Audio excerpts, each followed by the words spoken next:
Yo, what's up guys, welcome back to another video, and today we're reacting to Kurzgesagt. It's been a long time since I watched one of the videos from this channel, so yeah, it's going to be fun. But again, I don't know why it's been so long. I did like the videos from this channel, so yeah, maybe it'll return. But the video is civilization on the brink of collapse? I guess we're going to see, but hopefully you're going to enjoy. Links are in the description to my Patreon if you want to see Patreon exclusive reactions whilst I'm away. Just extra videos that I can't post to YouTube for whatever reason. But let's jump into this and see what this video says. At its height, the Roman Empire was home to about 30% of the world's population. What? I guess the Roman Empire was a massive area in Europe, though. When I was hearing the Roman Empire, I was thinking Rome, but obviously not. At its peak, it was a lot bigger than that. And in many ways, it was the pinnacle of human advancement. Its citizens enjoyed the benefits of central heating, concrete, double glazing, banking, international trade, and upward social mobility. They had central heating. What? Rome became the first city in history with 1 million inhabitants and was a centre of technological, legal, and economic progress. An empire impossible to topple, stable and rich and powerful. Until it wasn't anymore.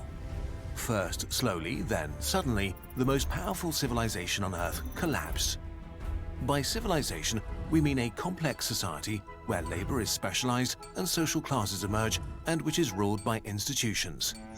Civilizations share a dominant mutual language and culture, and domesticate plants and animals to feed and sustain large cities, where they often construct impressive monuments.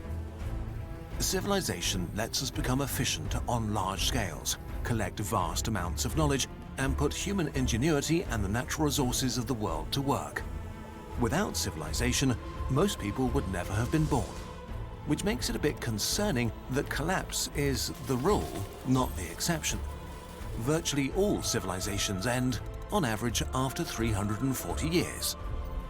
Collapse is rarely nice for individuals. Their shared cultural identity... He's kind of basing it off the fact that I guess we're nearing the 300 and whatever years. And then a new change will happen. I don't know. Okay. That's what he's saying, and this is going to be an interesting watch because I don't know what his thoughts are on what the next sort of thing will be after. Is shattered as institutions lose the power to organize people. Knowledge is lost, living standards fall, violence increases, and often the population declines. The civilization either completely disappears, is absorbed by stronger neighbors, or something new emerges, sometimes with more primitive technology than before. If this is how it's been over the ages, what about us today? Yeah. Oh, just the intro. God damn. Just as Europeans forgot how to build indoor plumbing and make cement, will we lose our industrial technology? And with that, our greatest achievements, from $1 pizza to smartphones or laser eye surgery? Will all this go away too? Today, our cities stretch for thousands of square kilometers. We travel the skies. Our communication is instant. Industrial agriculture with engineered high-yield plants, efficient machinery, and high-potency fertilizer feeds billions of people. Modern medicine gives us the longest lifespan we've ever had, while industrial technology gives us an unprecedented level of comfort and abundance, even though we haven't yet learned to attain them without destroying our ecosphere. There are arguably still different civilizations around today that compete and coexist with each other, but together they also form a singular global civilization. But this modern globalized civilization is even more vulnerable in some ways than past empires because we are much more deeply interconnected. A collapse of the industrialized world literally means that the majority of people alive today would perish, since without industrial agriculture, we would no longer be able to feed them. And there's an even greater risk. What if a collapse was so deeply destructive that we were unable to re-industrialize again? What if it ruined our chances of enjoying a flourishing future as a multiplanetary species? A global civilizational collapse could be an existential catastrophe, something that ruins not just the lives of everyone alive today, but all the future generations that could have come into being. All the knowledge we might have discovered, the art we might have created, the joys we might have experienced would be lost. So, how likely is all of this? Let's start with some good news. While civilization collapses have happened regularly, none have ever derailed the course of global civilization. Rome collapsed, but the Aksumite Empire, or the Teotihuacans, and of course the Byzantine Empire, carried on. What about sudden population crashes? So far, we've not seen a catastrophe that has killed much more than 10% of the global population. Okay. No pandemic, no natural disaster, no war. The last clear example of a rapid global population decrease was the Black Death, a pandemic of the bubonic plague in the 14th century that spread across. The Spanish flu, was it not that many? Wait, what? Or was the Spanish flu just a high percentage of people that were killed, but not as many as the Black Death? I mean, it wouldn't have been as many as the Black Death, but I could have sworn that the Spanish flu killed a lot of people. Across the Middle East and Europe, and killed a third of all Europeans and about 1/10 of the global population. If any event was going to cause the collapse of civilization, that should have been it. But even the Black Death demonstrates humanity's resilience more than its fragility. While the old societies were massively disrupted in the short term, the intense loss of human lives and suffering did little to negatively impact European economic and technological development in the long run. Population size recovered within 2 centuries, and just 2 centuries later, the Industrial Revolution began. History is full of incredible recoveries from horrible tragedies. Take the atomic bombing of Hiroshima during World War II.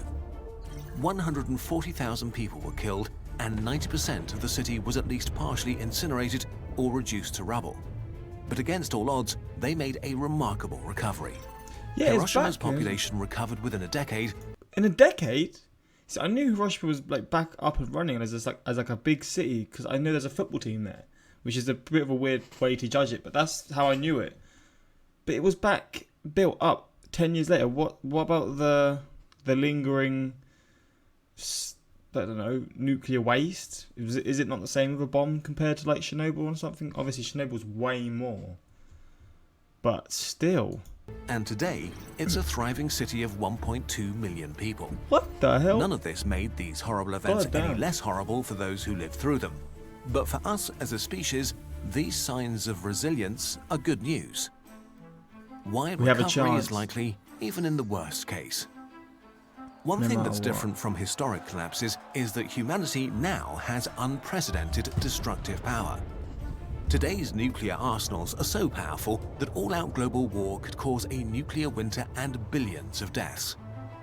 Our knowledge of our own biology and how to manipulate it is getting so advanced that it's becoming possible to engineer viruses as contagious as the coronavirus and as deadly as Ebola. Increasingly, the risk of global pandemics is much higher than in the past.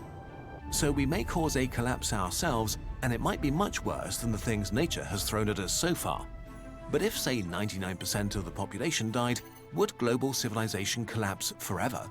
Could we recover from such a tragedy? We have some reasons to be optimistic. Let's start with food. There are 1 billion agricultural workers today, so even if the global population fell to just 80 million, Did you say 1 billion agricultural workers today?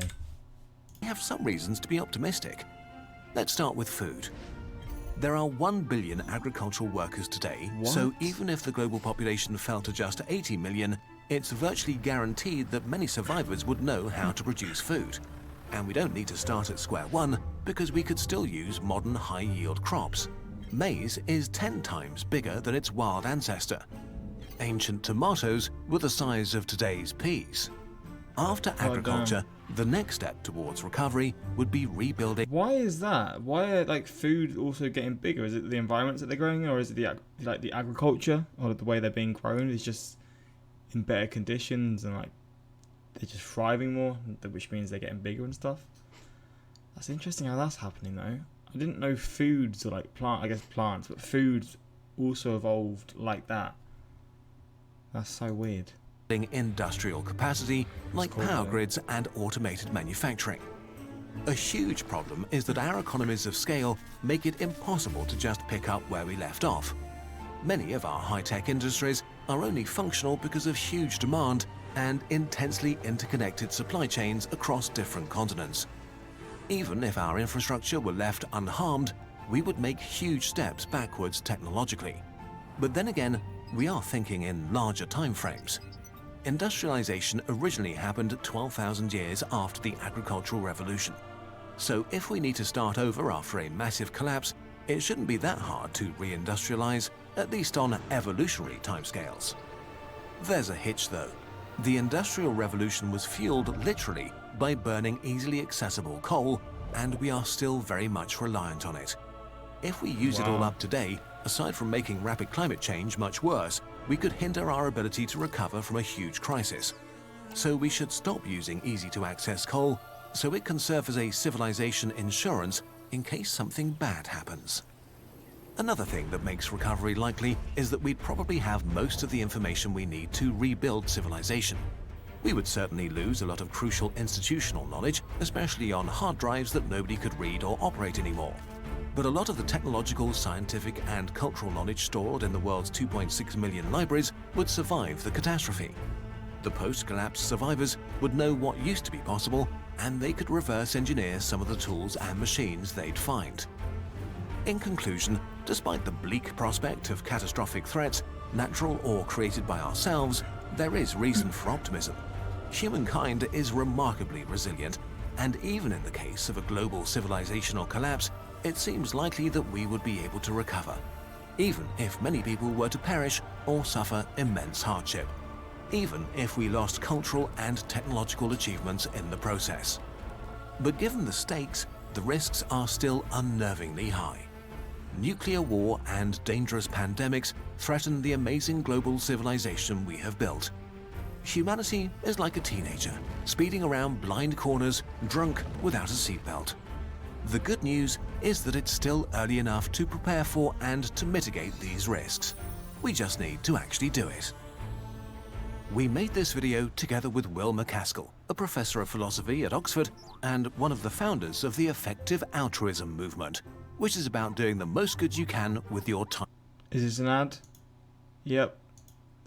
Contain too many people, but too new technologies such as AI and synthetic intuitive arguments, like that risks from new technologies such as AI and synthetic biology are at least as grave as those from climate change, or that the world doesn't contain too many people, but too few.